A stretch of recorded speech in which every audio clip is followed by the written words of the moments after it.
Rising Rajasthan जैसा साहसिक कदम, सिर्फ साहसिक कदम ही नहीं, जमीन पर उसको प्रदेश से लेकर के, देश से लेकर के विदेश की धरती तक इन्वेस्टरों को बुलाना, इन्वेस्टरों के साथ में बातचीत करना, अलग अलग श्रृंखलाबद्ध तरीके से, किस तरीके से एक फेसलेस राजनिवेश पोर्टल बनाना और 35 लाख करोड़ का एमओयू साइन करना। सिर्फ एमओयू साइन नहीं करना, उसकी मुख्यमंत्री जी ने बड़े जिम्मेदारी पूर्वक राइजिंग राजस्थान का जो 3 दिवसीय कार्यक्रम था, जिसको स्वयं प्रधानमंत्री जी ने शुभारंभ भी किया, विदेश की धरती से, देश की धरती से अलग अलग बड़े बड़े औद्योगिक घराने भी यहाँ पर आए, छोटे से छोटा व्यापारी कैसे इसका हिस्सा बन सके, एक होड़ सी भी लगी है। और इस अल्प अवधि के अंदर 3 लाख करोड़ का इन्वेस्टमेंट राजस्थान प्रदेश के युवाओं को भविष्य में ध्यान में रखते हुए मुख्यमंत्री जी ने जो कदम उठाया, 3 लाख करोड़ का निवेश राजस्थान प्रदेश की धरती पर उतर चुका है। ये जो आंकड़ा है, जो 35 लाख करोड़ का, मात्र 15 महीने के अंदर का ये आंकड़ा है। हमारे विपक्ष के साथियों ने पिछले 5 वर्षों में सिर्फ होटल खेला, निवेश की तरफ कुछ भी ध्यान नहीं दिया। देश विदेश में टूरिज्म करके आए, ना कि इन्वेस्टमेंट की नीयत से बाहर गए। वो 2% भी जो एमओयू उन्होंने साइन किए जमीन पर नहीं उतार पाए। उनको मैं एक जिम्मेदारी पूर्वक कह रहा हूँ कि उन्होंने अलग अलग मंत्रियों के बयानों की बात करी। हमारे पत्रकार बंधुओं को जब भी, पिछली बार जब मैं उनके प्रदेश कार्यालय से सन्मुख हुआ, 2,23,000 का आंकड़ा बड़े जिम्मेदारी पूर्वक बताया था। उस दिन का वही आंकड़ा था। मुख्यमंत्री जी ने सदन के पटल से बड़े जिम्मेदारी पूर्वक 3 लाख करोड़ का आंकड़ा जमीन पर उतर चुका है। हर 11 तारीख को 9, 10, 11 दिसंबर को राइजिंग राजस्थान समिट रखा गया था, ग्लोबल इन्वेस्टमेंट। हर 11 तारीख को प्रत्येक माह मुख्यमंत्री जी मॉनिटरिंग, उसका कितना आंकड़ा जमीन पर उतर रहा है, लगातार हर जगह पर स्वयं मुख्यमंत्री जी कर रहे हैं। हम सब लोग अलग अलग जगह पर,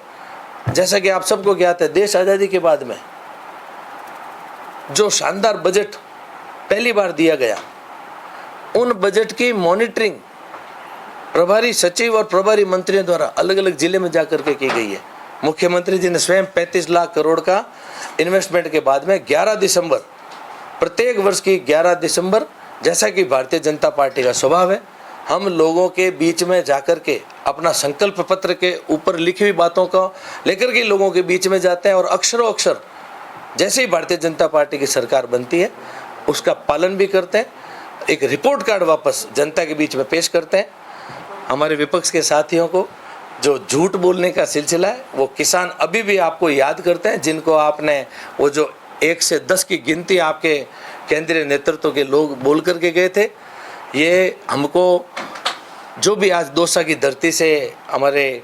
पूर्व मुख्यमंत्री जी ने, पूर्व उप मुख्यमंत्री जी ने जो टिप्पणी करी है कि ऊपर केंद्रीय नेतृत्व को खुश करने के लिए भारतीय जनता पार्टी की अलग कार्य पद्धति है, इनको हमारी कार्य पद्धति का, हमारे अनुशासन का अभी तक अध्ययन करने की आवश्यकता है। विपक्ष के साथियों को हमेशा किस तरीके से भारतीय जनता पार्टी देश के अंदर अलग अलग प्रदेशों में और लगातार तीसरी बार देश के अंदर जो एक शानदार मॉनिटरिंग है, लोगों का एक दिल में, मन में जो प्रधानमंत्री जी के प्रति विश्वास है, स्नेह है और उनकी जो कार्य कुशलता है, उसको लेकर के लगातार भारतीय जनता पार्टी के पक्ष में जनता उतर चुकी है। और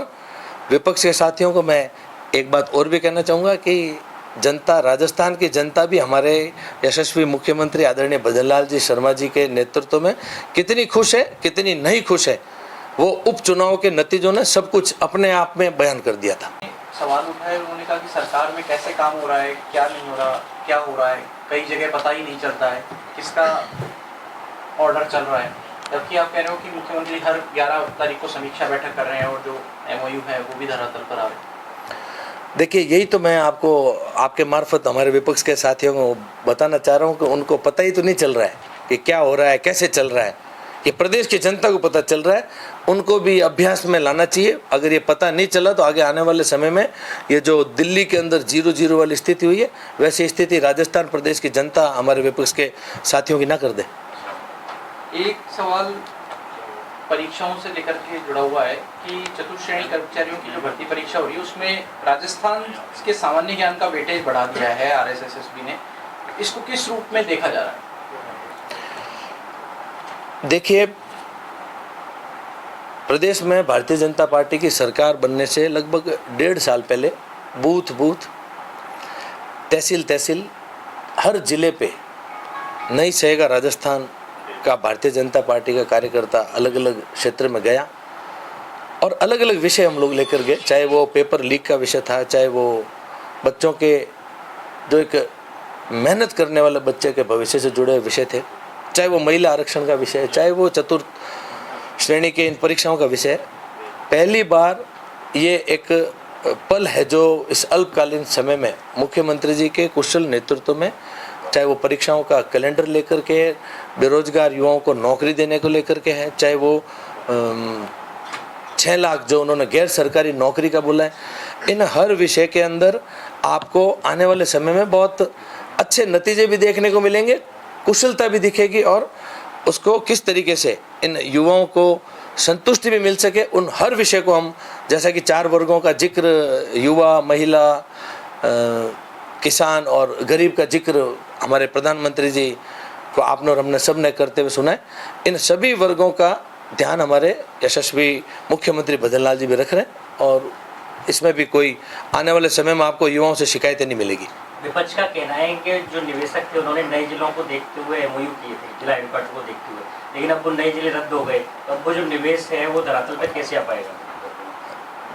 वैसे हमारे विपक्ष के साथियों को इसकी चिंता नहीं करनी चाहिए, क्योंकि उनको तो ना तो नए जिले का पता है कि कैसे बिना सोचे समझे प्रदेश की स्थिति को देखे बिना जो कि उनके स्वभाव में रहा है कि हमेशा अलग अलग तरीके से प्रलोभन देना, गलत झूठे वादे करना, गलत फैसले लेना। जनता ने उनको भरोसा करके बहुमत में बैठाया था, सरकार बनाई थी, लेकिन उन्होंने वैसा कोई भी कार्य नहीं किया जिससे जनता उनसे खुश हो सके। और रही बात निवेशकों की, इसका भी उनको अंदाज़ा नहीं है। ये जो 2% उनका जो इन्वेस्टमेंट पिछले पूरे कार्यकाल में आया था, वो एक इसका प्रमाण है कि वो इन निवेशकों की चिंता ना करें। हम उन सब विषय के ऊपर दिन और रात संयुक्त रूप से हमारे मुख्यमंत्री जी के नेतृत्व में पूरी चिंता भी कर रहे हैं और आने वाले समय में सिर्फ राजस्थान प्रदेश हिंदुस्तान के मानचित्र पे नहीं, विश्व के मानचित्र पर एक अलग राज्य के रूप में जाना जाएगा। ये हमारे यशस्वी प्रधानमंत्री ने 17 दिसंबर को जयपुर की धरा से आने वाले समय में एक सुनहरे राजस्थान का, एक उज्जवल राजस्थान का आने वाले समय में उन्होंने भी अपने स्वयं से इस बात का जिक्र सभी को किया था। मंत्री जी, एक जो स्किल डेवलपमेंट का कोर्स आपके द्वारा करवाया जा रहा है, जो स्किल्ड युवा है उनको रोजगार नहीं मिल रहा, ऐसा विपक्ष का कहना है। और इसको लेकर यूथ कांग्रेस ने रोजगार मेला भी लगाया था, तब भी कटाक्ष किया था कि सिर्फ स्किल डेवलपमेंट कोर्स करवाया जा रहा है जबकि रोजगार नहीं दिया जा रहा है। देखिए, हमने अभी आपको जिक्र भी किया, मुख्यमंत्री जी ने प्रथम बजट के अंदर 4 लाख सरकारी और 6 लाख गैर सरकारी नौकरी का, वो जो गैर सरकारी नौकरी का अपन जिक्र कर रहे हैं उसके अंदर चाहिए राइजिंग राजस्थान जैसा एक महत्वपूर्ण विषय मुख्यमंत्री जी ने ध्यान में रखा है, या आने वाले समय में बहुत ही जल्द आपको एक पोर्टल के बारे में भी जानकारी दी जाएगी जो स्किल डेवलपमेंट से जुड़ा हुआ विषय होगा, जिसके अंदर सिर्फ प्रदेश के अंदर नहीं, देश के अंदर नहीं, विदेश की धरती तक राजस्थान का युवा रोजगार या स्वरोजगार की दिशा में अंदर कदम बढ़ा पाएगा और स्किल डेवलपमेंट के अंदर बहुत अच्छे कदम उठाए जा रहे हैं। समय आने पर आपको उसकी भी जानकारी दी जाएगी। विधानसभा में कांग्रेस के विधायक इंदिरा मीणा ने कहा था कि मुख्यमंत्री के लड़के को सारे ठेके जा रहे हैं राइजिंग राजस्थान में, उस पर सरकार ने कोई जवाब नहीं दिया, तो क्या कार्रवाई चल रही है उनके आरोप पे? देखिए, मैं इंदिरा जी का लंबा तजुर्बा नहीं है। उन्होंने अभी तक जो पिछली बार की जो सरकार थी उस समय जो होटल सरकार खेल रही थी, अभी तक उन्होंने इस तरीके के विषय ही देखे। उनको अभी तक भारतीय जनता पार्टी का कार्यकर्ता किस तरीके से काम करता है। हम ये झूठे आरोप लगाना, प्रत्यारोप करना, ये विपक्ष के साथियों को जल्द ही ये स्वभाव में लाना चाहिए कि भारतीय जनता पार्टी की जो सरकार है भजन लाल जी के नेतृत्व में चल रही है, इसके अंदर इन आरोपों को आने वाले समय में जनता तो जान ही जाएगी, लेकिन इनके आप हमारे मीडिया बंधुओं के सामने इनके ये रिकॉर्ड हमेशा के लिए रह जाएंगे, फिर बाद में इनको शर्मिंदा ना होना पड़े इन बयानों के ऊपर। झूठे आरोपों पे विशेषाधिकार लाएंगे आप, क्योंकि सदन में दिया था उन्होंने। देखिए, ये सब हमारे संसदीय कार्य मंत्री और एक लंबा विषय, ये मेरा सीधा साधा विषय नहीं है, लेकिन फिर भी मेरा सुझाव है विपक्ष के साथियों को कि वो बहुत सोच समझ करके बयान दें। सरकार गंभीरता से विकास की तरफ लगी हुई है, विकसित राजस्थान बनाने में लगी हुई है। उनको हर वो बात जब आगे आने वाले समय के चुनाव के अंदर फिर से लोगों के बीच में जाना पड़ेगा, उनको ऐसे कोई भी बयान उत्तेजना में आकर के अति उत्साही होकर के नहीं देने चाहिए। हर बात सोच समझ करके करें तो आने वाले समय में उनके भविष्य के लिए भी अच्छा रहेगा। एक कांग्रेस अपने आप को रिवाइव करने के लिए बैठ के कर रही है। कल कांग्रेस के राष्ट्रीय अध्यक्ष ने जिलाध्यक्ष तक से संवाद किया, हालांकि उसमें कई चीजें ऐसी भी आई कि जिलाध्यक्ष को तवज्जो नहीं दी जा रही है, लेकिन क्या ऐसी बैठकों से कांग्रेस रिवाइव हो पाई? देखिए, ये भारतीय जनता पार्टी का जो एक मजबूत संगठन है, भारतीय जनता पार्टी को देख करके इनको भी किसी ने, कोई सलाहगिर ने सलाह दी होगी कि अपने को भी संगठनात्मक ढांचा खड़ा करना चाहिए, लेकिन ये घंटे 2 घंटे का विषय नहीं है। उनको इसके लिए बहुत कठिन प्रयत्न करना होगा। उनके नेताजी ने पूरे हिंदुस्तान का भ्रमण भी किया था,